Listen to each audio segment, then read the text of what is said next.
Greetings and happy Tuesday to you. Credit scores really matter. Something so important should not be shrouded in myths and mysticism that could cost you money. Allow us then to separate credit facts from credit fiction and save you millions of dollars. So, if you're ready, let's talk Tuesday. Okay, maybe not millions of dollars, but falling for old wives' tales about credit scores could cost the average American tens of thousands of dollars over their lifetime.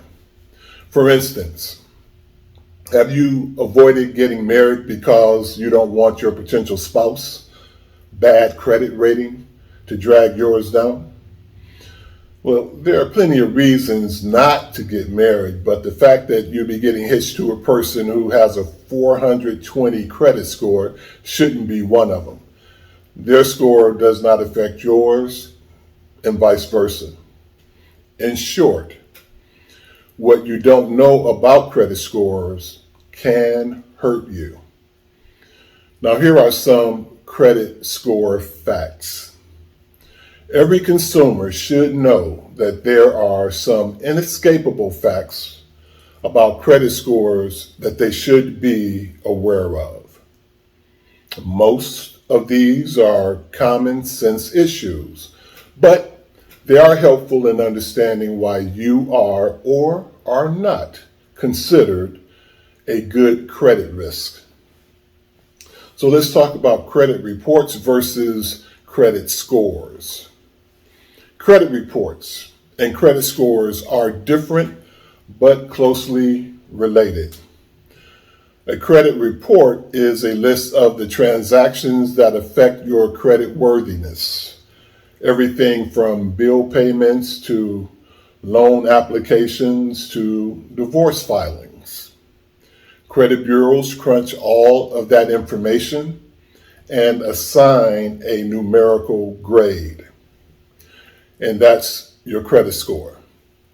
It's an indication of how you're doing managing your money, which is handy to know before you go shopping for a new house or a car or apply for a credit card.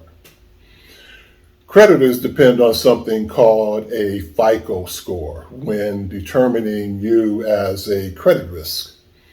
Now, what is FICO? FICO is the acronym for Fair Isaac Corporation. FICO is the largest and best known of several companies that provide software for calculating a person's credit score. Now, FICO changed the scoring model in 2020 by giving more weight to a consumer's personal loan history. Now, it could negatively affect consumers who've relied on such loans to pay off debt. Credit scores are based on multiple factors. Calculating your score is a math equation with all sorts of variables. It's based of 5 credit scoring factors with varying degrees of impact. Number 1, payment history. Now that counts for 35% of your score. It's a record of your bills and when you make payments. 3 words of advice: pay on time. The second is credit utilization. That represents 30% of your score. And that's how much credit available that you have and how much of that you use. For an example, if you have a $1,000 limit on your card and you spend $500 this month, your utilization is 50%. The scoring system likes for you to keep your credit utilization under 30%. The third is the length of credit history. That represents 15% of your score. And this simply shows how long you've been using credit and paying bills. The longer, the better, because it gives the credit bureaus a better idea of how long you've handled your business. The fourth is inquiries and new credit. Now that represents 10% of your score, and that's when a potential lender checks your credit report. Also, there are two kinds of inquiries. A hard inquiry is when a financial institution like a bank, credit card companies, mortgage brokers, and that such, asks to see your report. Those negatively impact your score, so be careful with that. A soft inquiry is when there is no real money involved, like when an employer is conducting a background check, for an example. A utility company is setting up a new account, or you're just checking for yourself to find out where you are with regard to your credit score. Those inquiries usually do not affect your score. And then the fifth is diversification of credit, and that represents 10% of your score.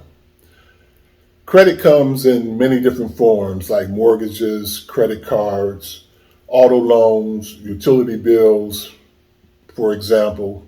And the more varied your portfolio, the better.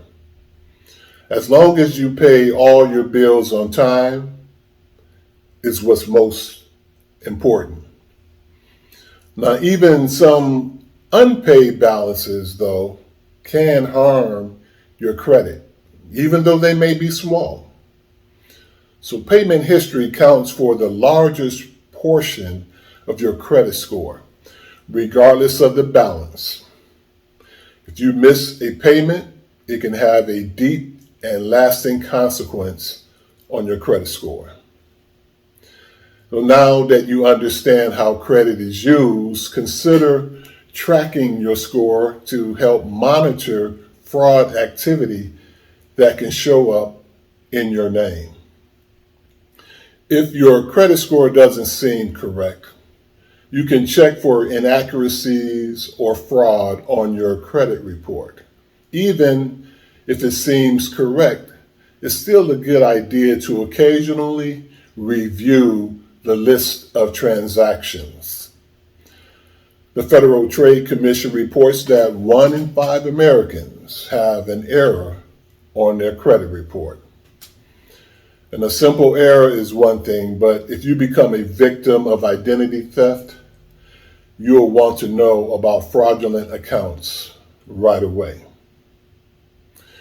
And checking your credit score is free. You should know that consumers are entitled to a free credit report annually from each of the credit reporting companies like TransUnion, Experian, and Equifax. You can request them at annualcreditreport.com or by calling 1-877-322-8228. And you should know that opening more credit cards affect your credit score. Now, diversity of credit is good, but opening too many credit cards is a red flag. So every time you sign up for a new card, it's like a hard inquiry, and your credit score will take a hit. Now watch this. Retailers constantly tempt consumers with discounted purchases if they open a credit card, but know what you're getting into and the effect that it will have on your score. If you do open a credit card, keep the old ones open. Why, you may ask? Because Closing old credit cards reduces your length of credit history, which will have a negative effect on your credit score. Now, in our next podcast, we are going to dive into some of the credit myths that are out there. In the meantime, if you're looking for a financial coach to help you develop a game plan or a winning strategy to build wealth, call us and schedule a free consultation today at 937-889-9809, or you can email us at the Academy of Financial Literacy at gmail.com. Also, our ministry is changing lives, and I want to thank you for partnering with us to stomp out illiteracy in our community. Your generosity helps the Academy of Financial Literacy educate the community and equips us all with the knowledge and skills to manage money more effectively. So bless you for blessing us with your gift. Again, join us for our next podcast where we will dive into some of the credit myths that are out there. You don't want to miss it.